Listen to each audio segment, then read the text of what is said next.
Et voici comme promis la deuxième partie de la vidéo. Nous nous étions arrêtés à ce slide qui présente l'analyse des présentations perfectibles. Il nous permet d'estimer que durant une présentation avec des slides perroquets, environ 20% du message est effectivement transmis. Le chiffre passe à 40% dans le cas de présentation donnée avec des slides encyclopédie, à 60% dans le cadre de présentation donnée avec des slides boussole, et enfin à 80% dans le cas de présentation donnée avec des slides satellites. J'ai utilisé ici un mode de représentation simple et efficace.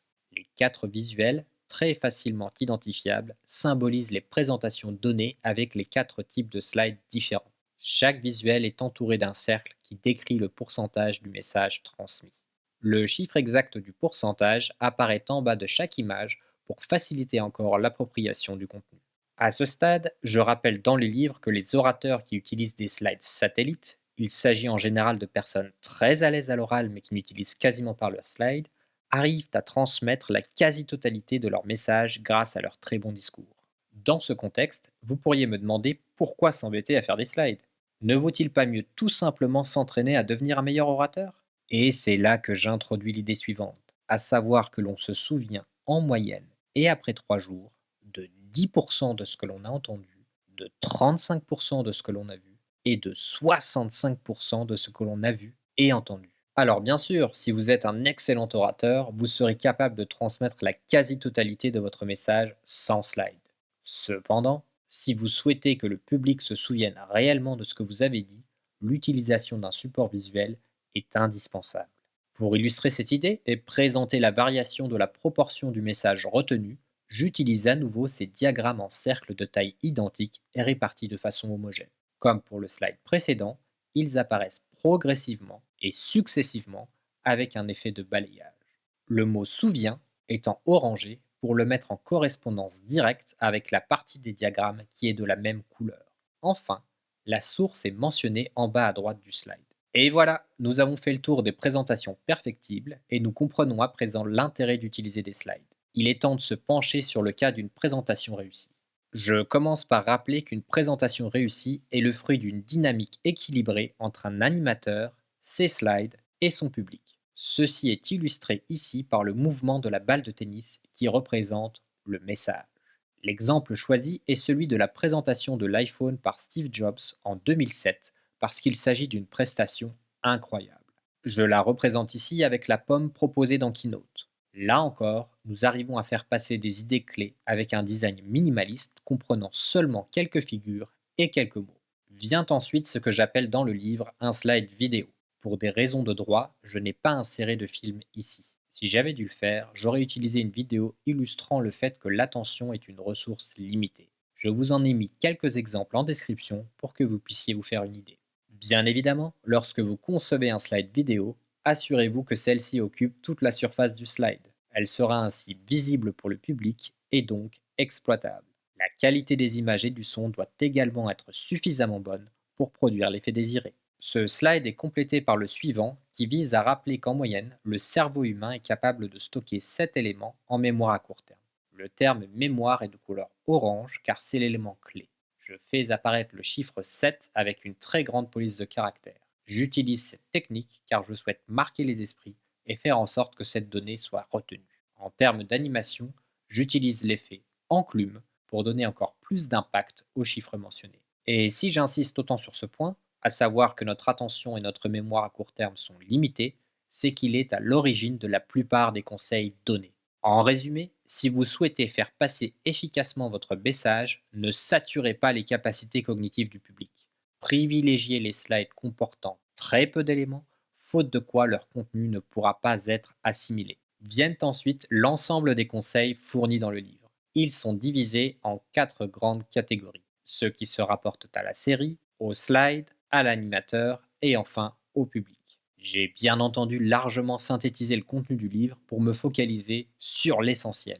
J'utilise à chaque fois un format identique. À droite du slide apparaissent dans une bulle les conseils en tant que tels. À gauche du slide, un visuel illustre le domaine auquel il se rapporte. Là encore, le parallélisme des formes entre les différents slides favorise la mémorisation et l'appropriation du contenu. Pour la série, je dévoile les conseils sous la forme des 7 S, fournissant ainsi un moyen mnémotechnique au public. Sur la forme, je fais apparaître le texte par paragraphe mis en surbrillance. De cette façon, le public sait à chaque instant où tourner son regard et de quel élément il est question à l'instant T. Je ne fais apparaître qu'un seul mot par ligne. Pourquoi être aussi laconique, me direz-vous? Tout d'abord, pour que le public puisse lire, on pourrait même dire voir, le contenu sans effort et rapidement avant de reporter son attention sur mon propos. C'est de cette façon que j'installe une dynamique propice à l'écoute. Aussi, le fait de faire apparaître très peu de mots sur mes slides m'oblige à paraphraser et donc à utiliser un ton beaucoup plus naturel à l'oral. Ceci favorise l'attention du public. Comme vous le voyez, les conseils pour les slides sont présentés sous un format identique. Sur le fond, je rappelle ici qu'il n'est pas utile de prévoir de sous-titres, de bullet points, de numérotation, de phrases complètes ou de pieds de page. Comme vous pouvez le constater, je respecte toutes ces règles dans cette série. En conditions réelles, cela éviterait au public d'être distrait par des slides surchargés. Il pourrait ainsi totalement se concentrer sur l'essence du message. Enfin, j'indique qu'il est utile de prévoir un visuel percutant, bien entendu en lien avec le contenu. J'utilise ici une hache. Avec ça, normalement, le public intégrera bien l'idée qu'il ne doit pas hésiter à élaguer largement son contenu pour ne conserver que l'essentiel. C'est absolument nécessaire pour être percutant. Les conseils animateurs sont organisés sur le même modèle, c'est-à-dire sous forme de liste, apparaissant petit à petit.